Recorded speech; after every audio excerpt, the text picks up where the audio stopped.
EHour students, hello, hello, hello. Good to see you again. Excuse me while I get my setup just a little bit oriented here. Anyways, there we are. Okay. So I want to welcome a guest that we have here today who I've been very excited to have at EHour for a long time. There she is, Kristina Simmons. Nice to see you. Thank you for being here. You're on mute right now, but that's okay. That's not a bad thing. We're going to go through a couple housekeeping items, and then at that point, we'll pull you off mute and all the fun will begin. I'm excited to be here. Absolutely. We're excited to have you. So students, without further ado, let me jump right into our housekeeping so that we can get that part, I don't want to say done with, but we can focus on the stuff that really is impactful. I'll put it that way. Okay. Kristina, can you do me a favor and just verify that you see my screen with the deck? I can see it. All right. Perfect, perfect, perfect. Thank you very much. I appreciate that cooperation and help. Okay, students, first and foremost, a compliment to you. Amazing job on the mentorship questions you're submitting. They are detailed, they are thorough, they're well thought out, they're intelligent. Kudos, seriously, nice job. We first brought this into the course last semester and we were wondering kind of how it would go. And you guys have been an exemplary example of how to carry that forward and how students can take advantage of the opportunity to connect with alum. Second comment, heads up, reminder to you that Tuesday is the deadline for your first journal entry that's due. To recap, that is a reflection on your part of the sessions that we've had with the alum who have come in to speak with us, and then including Kristina's session today, and your reflection on what you've learned, how it's evolved your thinking and goal you've set, etc. There's a detailed breakdown in Canvas that you can go into to find that in the media gallery, where all the other, well, in the assignments, the media galleries where all the recordings of the previous sessions, including today's, will be posted in the event that you want to rewatch those to formate your reflection. And then lastly, piece of news, on November 5th, we've got confirmation that alum Jillian Henker is going to be joining us. She is a dynamic College of Engineering alum who co-founded SISU Global Health. So more on her later, but wanted to give you an update as it came in this week. So without further ado, let me go ahead and introduce our star of the show today, Kristina Simmons. She is joining us from the Bay Area, where she is the founder and managing partner of Overwater Ventures. She previously was the chief of staff to Vinod Khosla at Khosla Ventures, and she served on a plethora of startup advisory boards as both an investor and as a member of the Khosla team. Prior to anything with Khosla, she was an early stage employee at Juicero, and she was a partner at Andreessen Horowitz, and she was an early team member at Lululemon, where she really led out the social and digital presence of the company. If you can imagine that they were really not even online, and they were having a brick and mortar kind of foundation. So she's going to give us a little bit of her background today and some education on the lessons that she's learned over that time. And most importantly, I'd be remiss to not mention that she is a alumna of U of M, where she got her BA here, and hopefully she can talk to us a little bit about how that experience also shaped her time. So Kristina, I will come off video and I will cycle through the deck on your behalf, and if I'm not keeping up with you, just scream and tell me and I'll go faster. Sounds good. Well, thanks for inviting me. I'm thrilled to be here. If only I could be there in person. And I really wish this class existed when I was there at Michigan. And for all of you, since I can't be there, I have my mug that I'm drinking my coffee out of to show that I wish I could be there. So I'm excited to share a little bit more about my journey. I'll walk through a quick presentation, and then what I'm most excited about is hearing questions from you and being able to answer them. So I'll start off. First of all, I'm from Michigan, West Bloomfield, Michigan. If anyone in the audience is from there, and you're probably thinking, why is there a giant X on the first slide of University of Michigan? I wonder if she knows that she's talking to students at University of Michigan. Well, first of all, I'll say that I started off freshman year at Cousins. I don't know if anyone else stayed there. To me, it was a pivotal time where I got to meet some great people there. I was on the penthouse. And, I'll rewind and say that since I was 6, I remember reading, my dad's Fortune magazine. And that's right when, I was thinking, I want to be in business. This is what I'm going to be doing. And I even started taking Japanese lessons when I was 6 because I thought it would help my business career. Back then, Japanese business was all the rage. And so I thought for, growing up that I was going to be an international business and that was what I was going to do. So freshman year, I applied and I was rejected from the business school. And I thought, my life is over. There's nothing, what else am I going to do? This is horrible. I'm done. Like, I should just move on. And ended up meeting an instructor, Farrah Warner, and she was teaching a class on the intersection of media, brand, and tech. And that was really my first time to think through, okay, actually, what do I want to do versus what should I do? And how can I, instead of fitting in a box, how can I reinvent that box? So I took classes, in the law school of cyber law, digital marketing in the business school, and really created something that I felt like is what I actually want to do. And that was, a pivotal moment for me to start thinking through, I want to work in technology. That's what I love doing. And joined the Michigan Interactive Investments Club and heard about this company pre-IPO called Lululemon and went to their website. And to me, I knew right away it wasn't about black spandex pants. It was really around this healthy aspirational lifestyle. So you can go to the next slide. Oh, go back one. Yeah, there we go. So this took me to my journey of, I went to their website and thought, wow, there's something here. It's crazy to me that they had no e-commerce. And this was at the time when it wasn't really obvious that businesses needed to be online. In fact, Lululemon was very much rooted in this, they called their headquarters the store support center. It was very much rooted in brick and mortar. They weren't thinking about online. And, I believe in doing the job before you have it. And so I put together a presentation on why they should be launching e-commerce. I believe sent it to the contact portal. Someone wrote me back and said, no, we're not thinking about it, but go and apply at a store. And I thought, oh my gosh, I wasn't planning on being in retail, but I had just read this article by Howard Schultz that said the best place to understand product is really going to the front lines. So I did that. And I started creating a local social media account and started just doing things online for the company through Michigan, actually. And, ended up meeting the director of operations who happened to be from Michigan and pulled out my presentation. He said, okay, we're thinking about it. So I flew myself to Vancouver and had some meetings and met with the CEO. And this woman, Carolyn Coles, took a chance on me and ended up joining, coming on board, helping to launch e-commerce, and started off running social. And that was relevant for 2 reasons. That was right when brands were starting to get onto digital platforms. And it was right when, Lululemon at the time had a more decentralized strategy. So now, they were having more of a centralized strategy that evolved to helping to run digital channels and eventually pitching a job called Emerging Products and Concepts. And, this is what I'll say is I never actually had a job that existed before. I always pitched my own job. I wrote the description and said, hey, I think you need this. And I think when you have the mentality that you're CEO, even though you're not in CEO of what you're doing, it makes you think outside of your swim lanes, and it makes you see opportunity that maybe wouldn't have existed otherwise. So pitched this team called Emerging Products and Concepts, anything new for the company. It included international expansion, new brands, and building digital products. And through that, started, we were looking at potential partnerships and acquisitions and started meeting awesome startups. So we were working with Facebook when they were thinking about how do we work with brands, Pinterest when they were maybe 5 people, Square when they were thinking about how do we work with larger brands around payments. And here, I'm just closing the survey. And, I started spending all my free time with these startups. And that to me was most exciting. And I always had the mentality, give more than you get, and come from a place of how can you be helpful versus the opposite way. And I can talk more about Lululemon in the Q&A if you want to ask questions, but I'll say nothing existed at Lululemon, and it was really around how can you create from nothing. Eric, you can go to the next slide. So this takes me to my next point, which is I started being exposed to all these startups, and I started meeting VCs, which I had no idea what that was before. And they would ask me, hey, Kristina, what do you think about your opinion? Or what do you think about this company? You've lived and breathed in this space. And Lululemon, we were not just about a retail company. We were looking at different partnerships with health startups, payment startups, AI and personalization startups.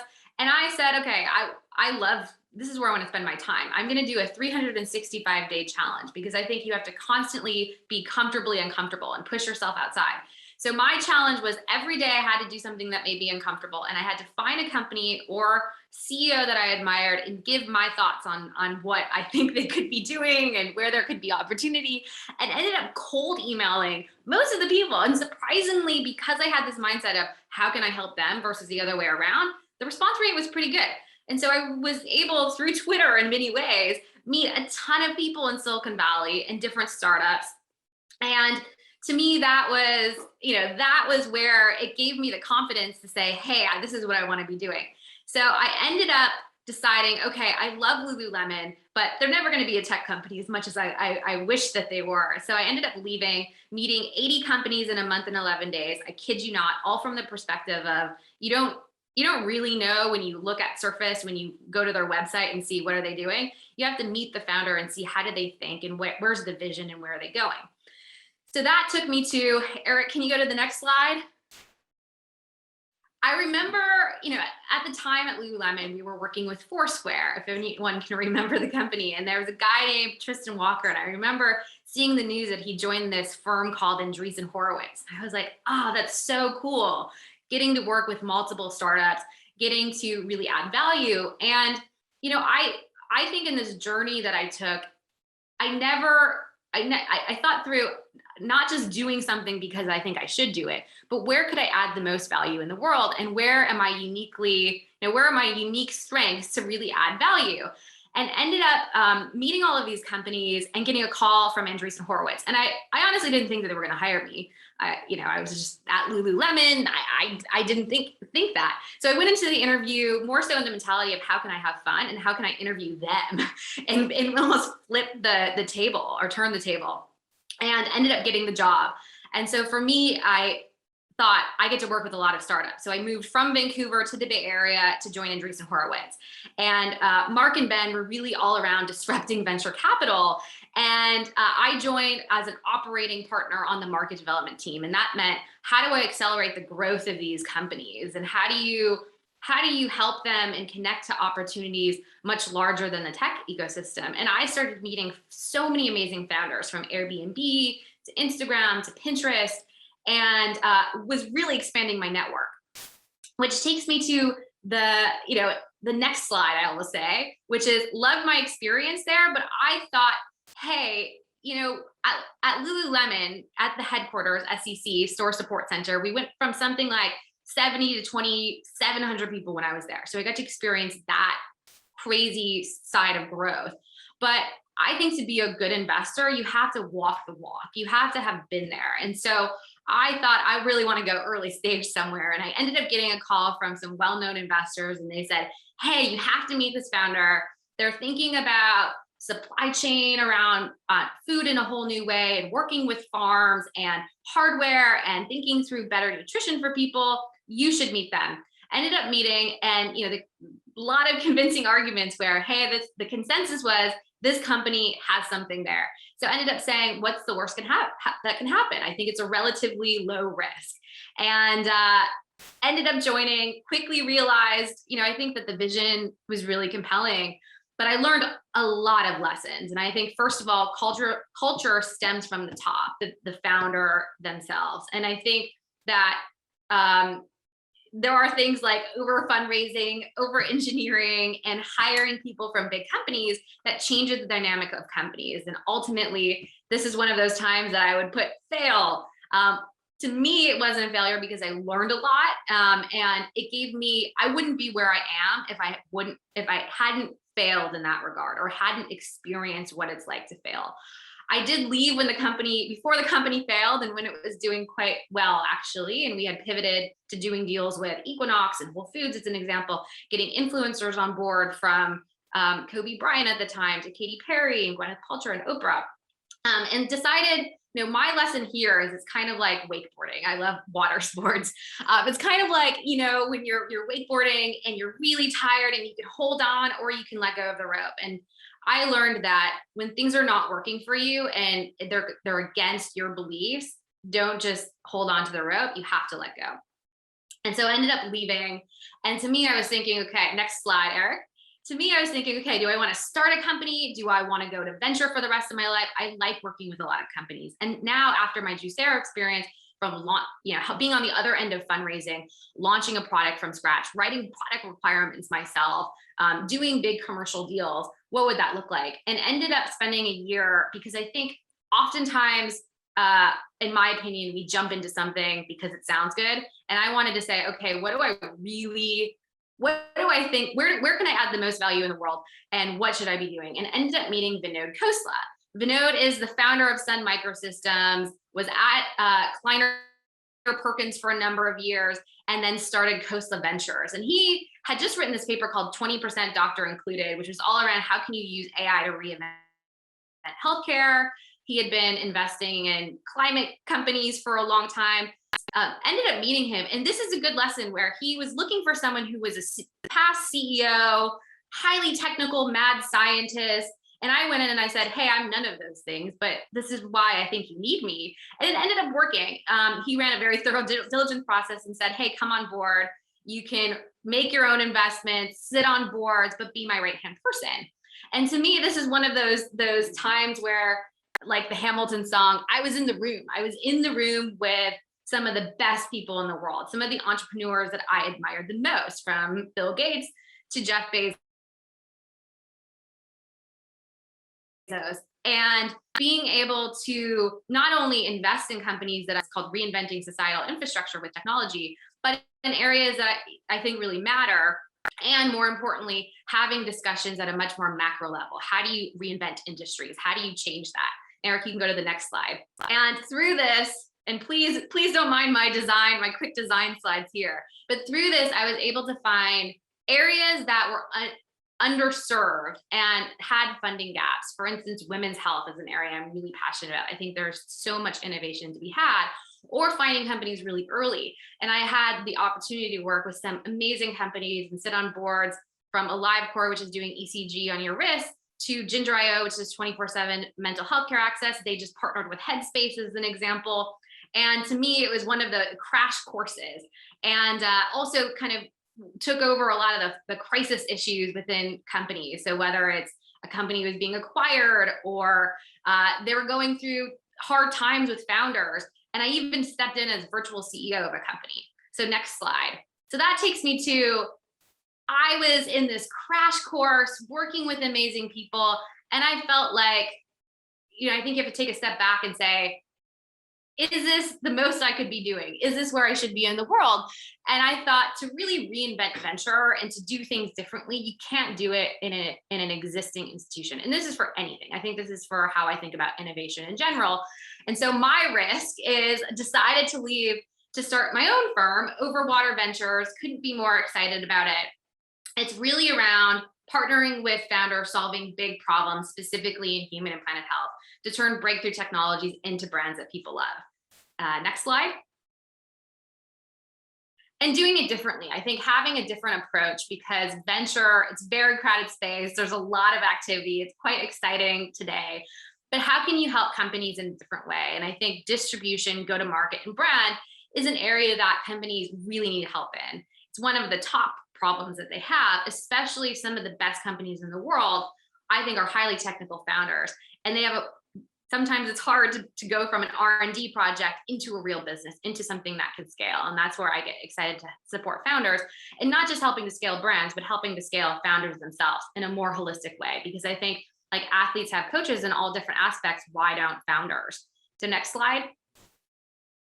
So I'm focusing on areas that I think are at the intersection of what can positively affect the world using technology, and also have the potential for outsized returns, because this is where I think the most innovation is being had. And there's so many exciting companies in planet health and human health, which is where I'm focusing. Next slide.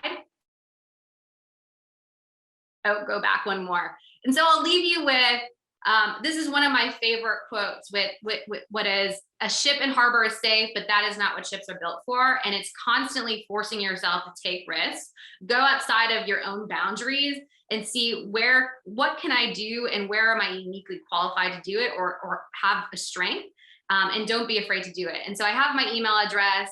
After this, feel free to email me any questions, and hope to meet you all in person at some point. Absolutely. How was Well, I on time? I tried to get through it as quickly as I could. you were absolutely phenomenal on time. It was great. Absolutely perfect. So thank you so much for all that context and background. It's super helpful.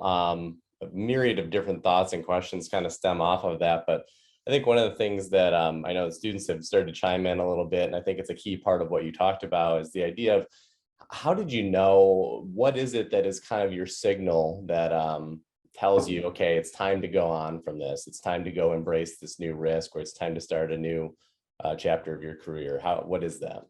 Yeah, to me, it's when things are getting comfortable, when you think it's easy, I'm in my zone, and that's good. It's good to be in your zone. But when you're feeling like, I always think about where can you maximize learning and where can you maximize impact?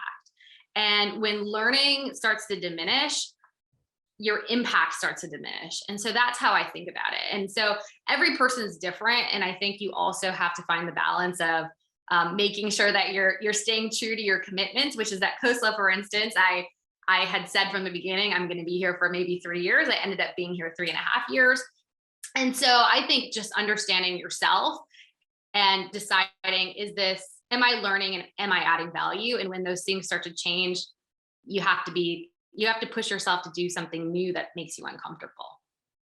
Yeah, it makes complete sense. Another student question I feel like is kind of stemming off of that we'll tackle why it's live here is, the biggest lesson you've learned as you've kind of gone through and you've understood that about your own career and the time to make that transition. What is, you look back, and if you had a one-liner to leave everybody with from your experience, what would it be? Advice, that is. Oh, that's a hard question. A one liner over time. I think it's constantly push yourself. I think our brain is what limits us the most. And we constantly, because we're used to frameworks, we're used to saying, this is what I should do, reading a job description and saying, okay, that's the job description. But you have to pull yourself outside of that and see what could be possible. Mm.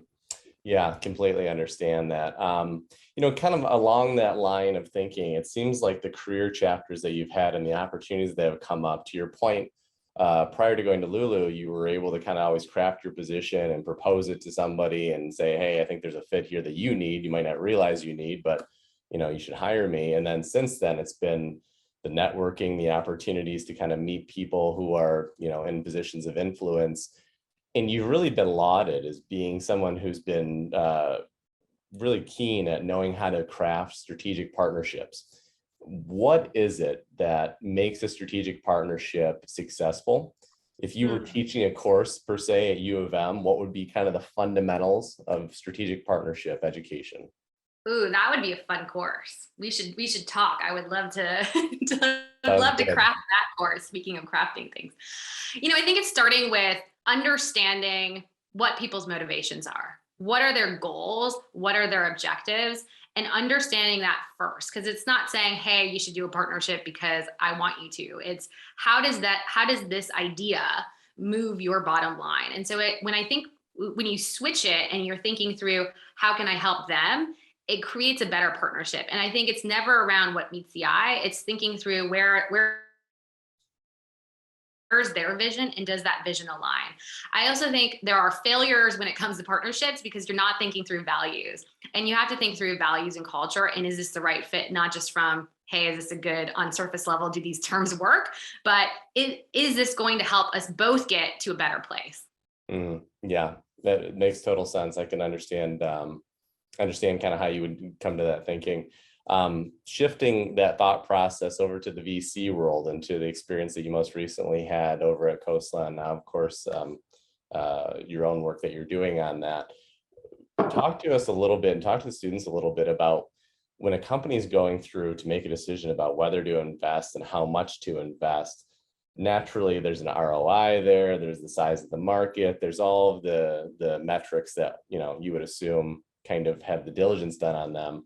But beyond the technical metrics and those that are quantifiable, what is it that investors are looking for in founders or in pitch sessions? Yeah. So I'm going to flip your question. I'm going to tell you what investors look for. And then I'm also going to say what I think founders should look for. Because to me, I think if you think about it in terms of power dynamics, it's in my mind, it's an equal partnership. You're getting into this for 10 years. Companies are hard to build. And I don't think founders, it's easy to get a check. It's harder to get the right money and the right people at the table, the right check. So from an investor perspective, I think I'm constantly thinking through, first of all, team starts with founder. Is this founder, how do they think? Are they thinking nonlinear? Are they thinking big? Do they think through, are they going to be able to attract an amazing team? Are they going to be able to retain them? Do they make people around them better? So I start with founder and quickly diligence on that. Then I look for, okay, is there some sort of, is the market big? Or maybe not at surface level. Like for instance, I made an investment in Overwater Life, rethinking egg freezing and IVF. On surface, egg freezing, like number of people egg freezing is somewhat small compared to IVF, but the growth rate is high. So could the market be big? Second or third, I should say, is there a differentiated product? Is there something here that has unique IP? Is there a breakthrough in science and technology? Is it even possible? Is there, how big is the technology risk?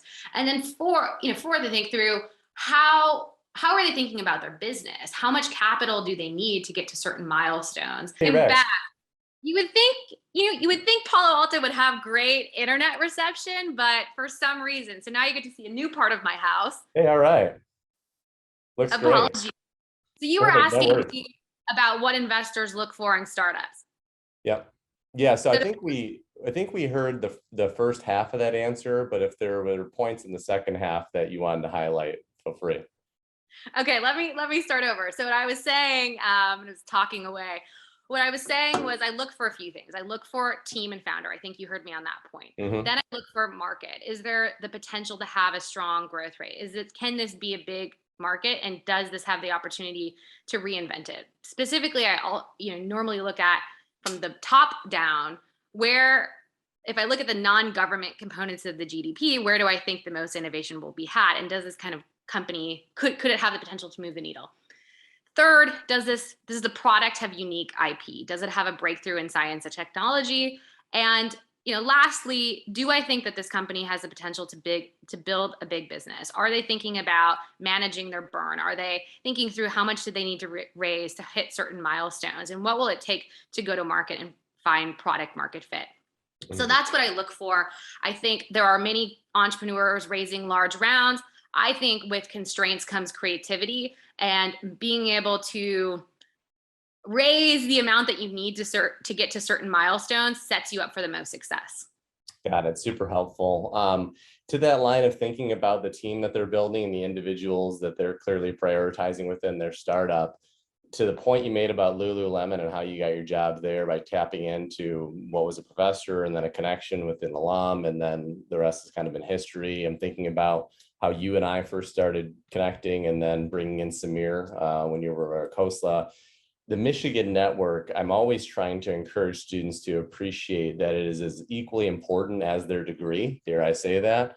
And, it's one thing to hear me say that because I get paid to tell them, right? Like some of this, but talk to them a little bit about your perception and how that's evolved, of the ability and the value of that kind of network that you're a part of since graduating, and how you would encourage them to essentially leverage it for their own career. Yeah, great question. So first of all, I think building networks is important in general.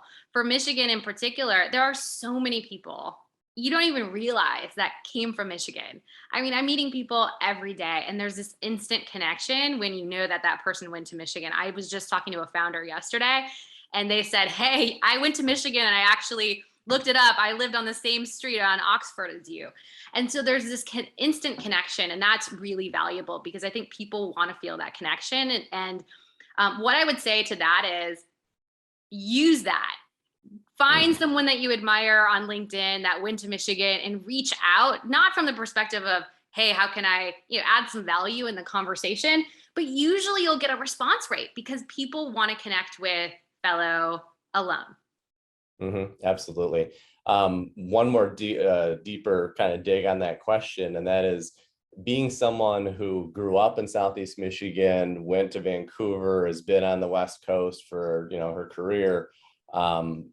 When you think about the Michigan experience in the type of student who graduates out of Michigan and the type of mindset and the value structure that is usually they embody, what differentiates them between someone who went to Stanford or Berkeley or MIT or what have you? Like, what should they be playing up in a way that is going to help them stand out? Or what do they not realize is distinguishing already?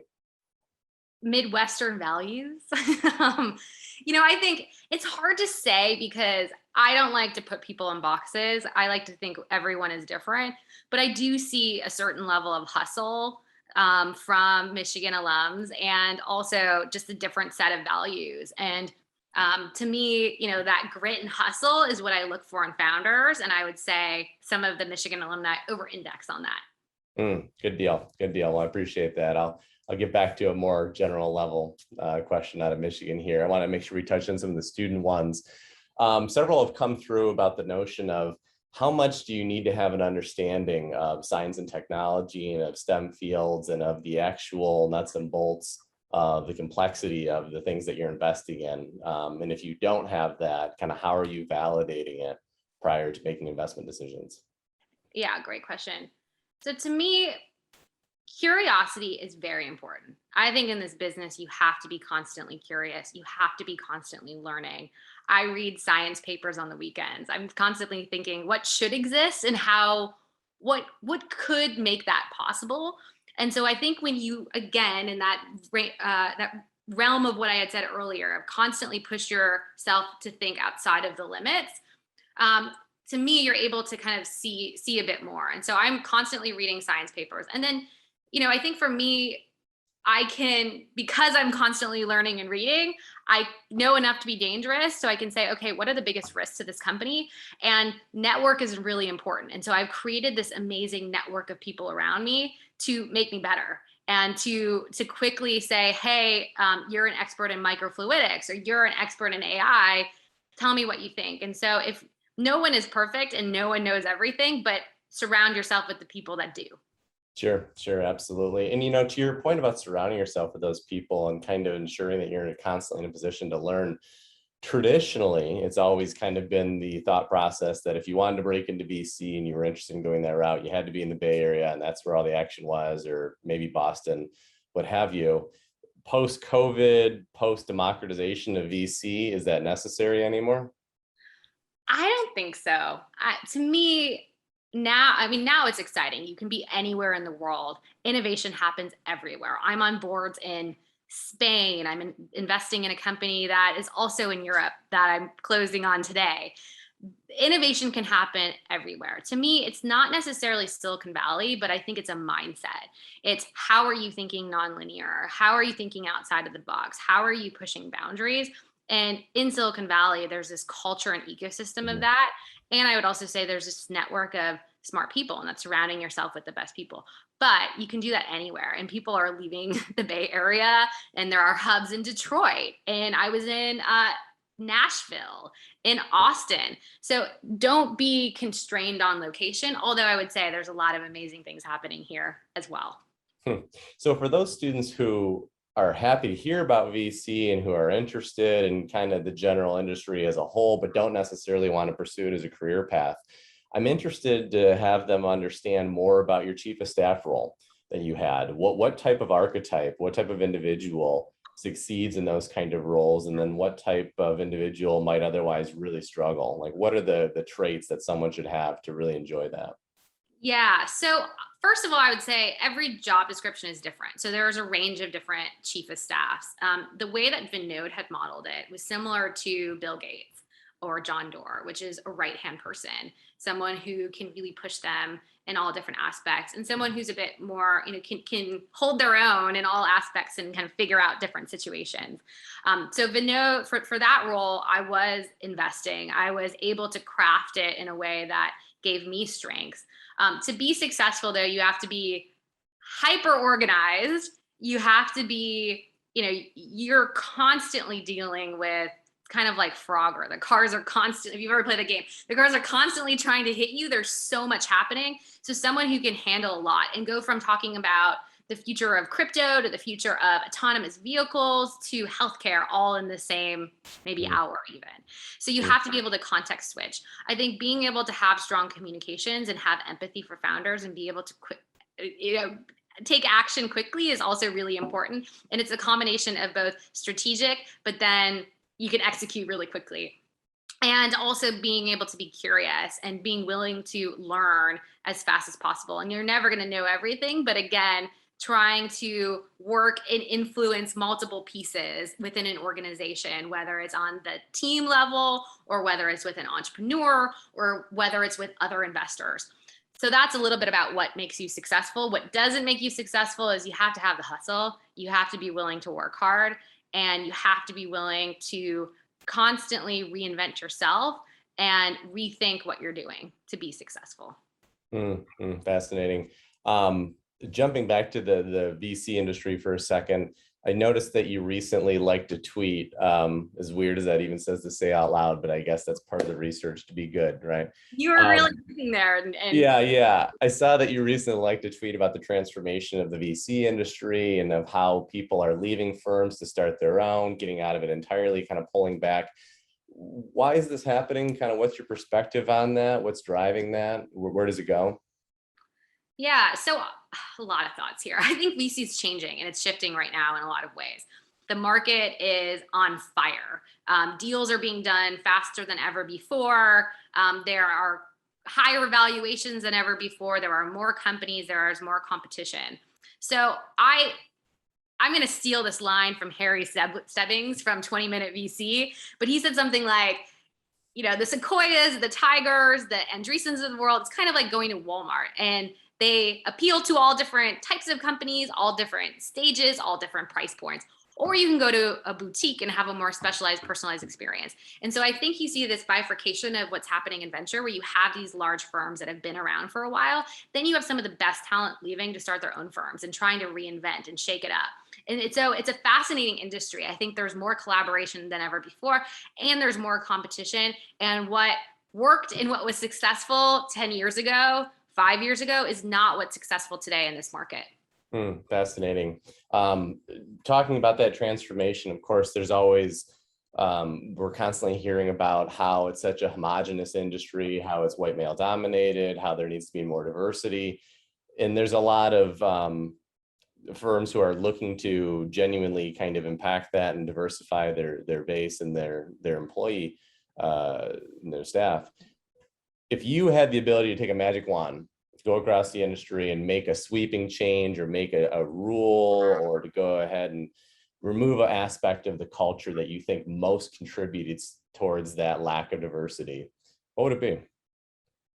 That every firm has to have a woman GP, and that woman GP has to have equal economics.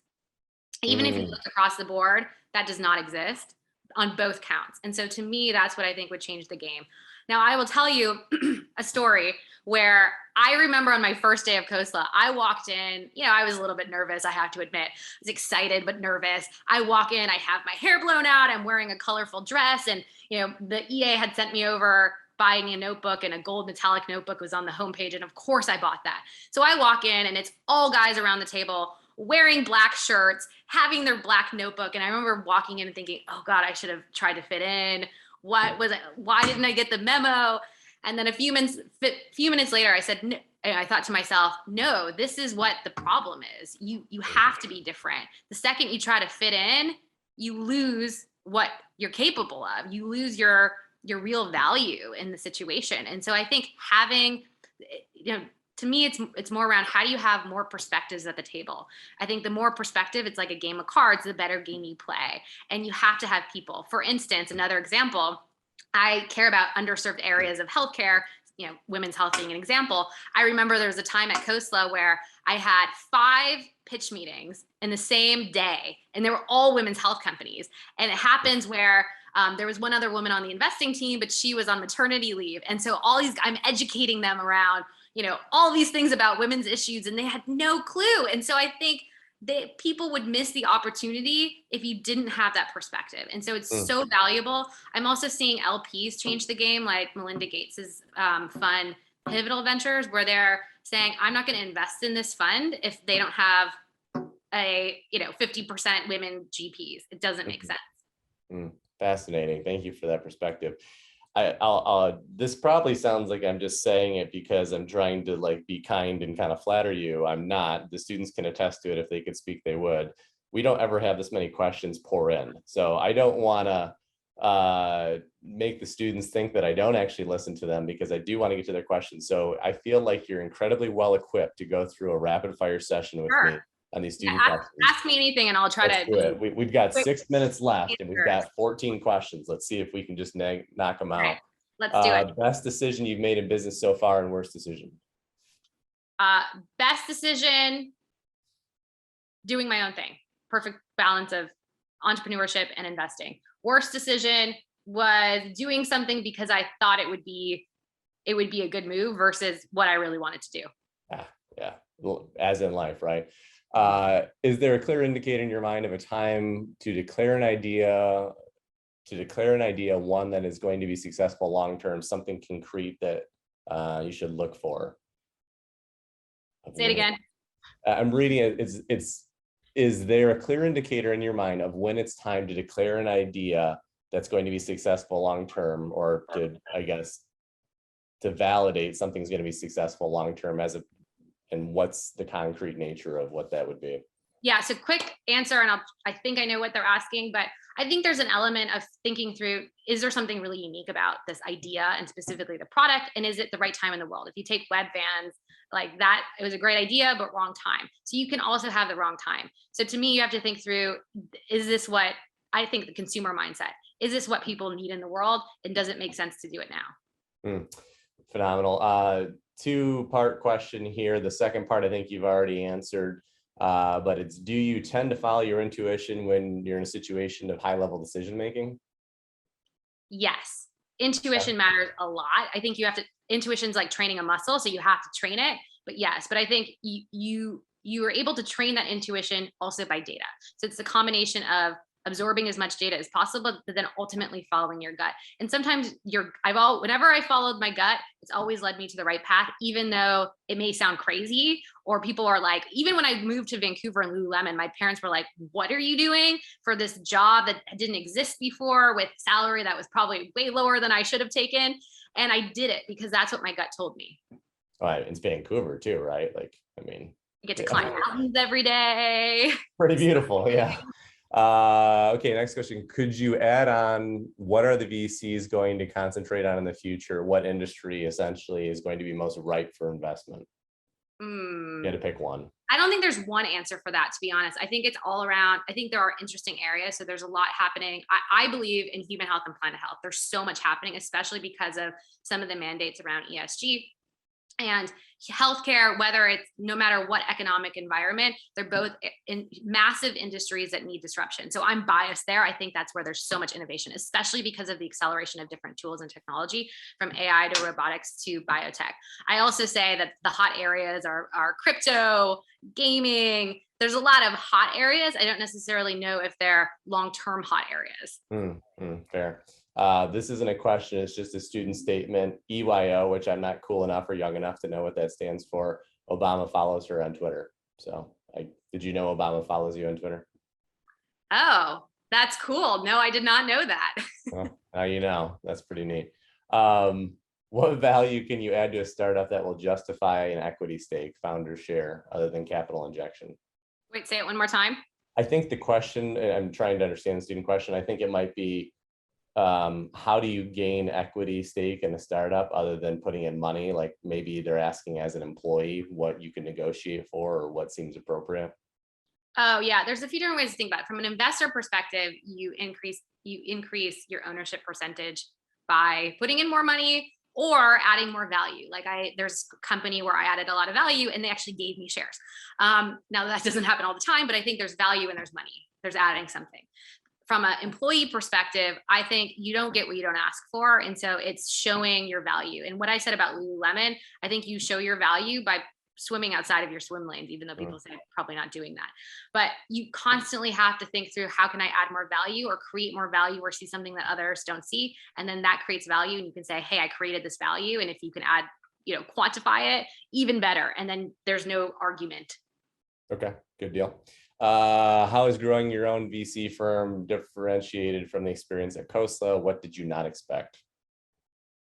Ooh, different in every way. So I'm doing it in my own way. I'm building the firm, hopefully, that the next generation of entrepreneurs want to take capital from, and hopefully this one too, and doing it in a way that's not expected. I think there's a lack of EQ. There's a lack of, I have my own way. I'm not going to be a shark. I'm not going to be rude. Like, I don't want to be that mentality or that mold. I want to be my own mold. So I'm doing everything different. I'm a solo GP. I can't tell you the amount of times investors said, what if you get hit by a bus?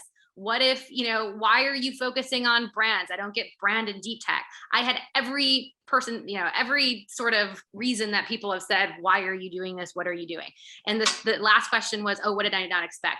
I didn't expect, I can't comment too much on the fundraising side of things, but I didn't expect how competitive it is and how the market is just so crazy. And I think it's a combination of companies having higher valuations, funds running out faster than they thought. So instead of a 5-year life, it's 2 years.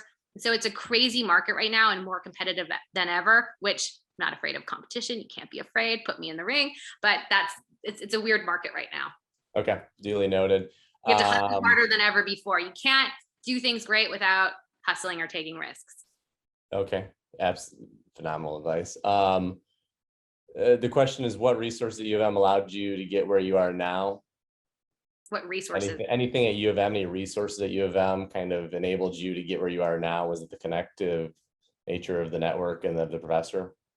Yeah, so I was always the underdog. I didn't have resources. I hustled my way through college having 3 jobs. So I didn't have resources. It was all through pure hustle and reaching out to people and having people take chances on me and trying all different avenues. In terms of the connections, I think it was a combination. It was constantly reaching out to people, trying to add value, trying to find new avenues. And so through that, it kind of one stone leaped to another stone, if that makes sense. It was it was a non-linear path, but it's, trying to turn as many stones over, and then one stone is the right one for gold, I should say. Maybe it's bad. Got it. And we're running, what we got, we got seconds left. We'll 2 more questions really quickly. Yeah. What happens when you get into a wrong investment, something like WeWork, and how do you get out of it? Yeah. I always think that when it's wrong investment, how can you make it right? Bring in the right people. Ginger.io is a great example where it was 24/7 mental health care access. They had leadership problems. There's a blog post about it. So this is all public. And we were able to find a new CEO, Russ Glass, who came from LinkedIn, change the entire trajectory. So there are things that you can do. If it's not working out, there are also things you can do of, selling your stake, finding an acquisition partner. There are different exits, of course, but I always think through how can you make this company better and what can you do to save it? Phenomenal. We're not going to have time to get to the rest of them. That's okay. That's a good problem to have. I'll leave it with this question. What's your favorite memory in Ann Arbor? What place, what spot on campus? When you reminisce, where is it going? Ooh, cousins. I was at the penthouse, met some great people. In fact, many of those people I'm still friends with today. I went to my college roommate's wedding 2 weeks ago, so I still stay in touch with all of them. And it was just one of those experiences where amazing connections. And it was at a time in my life that you don't know what you're going to do. You're figuring things out, but it's really the people that you have on the bus with you that's important. It's awesome. Thank you so much for making the time to join us. Really appreciate it. Thank you, students, everyone. Have a wonderful weekend. Go Blue.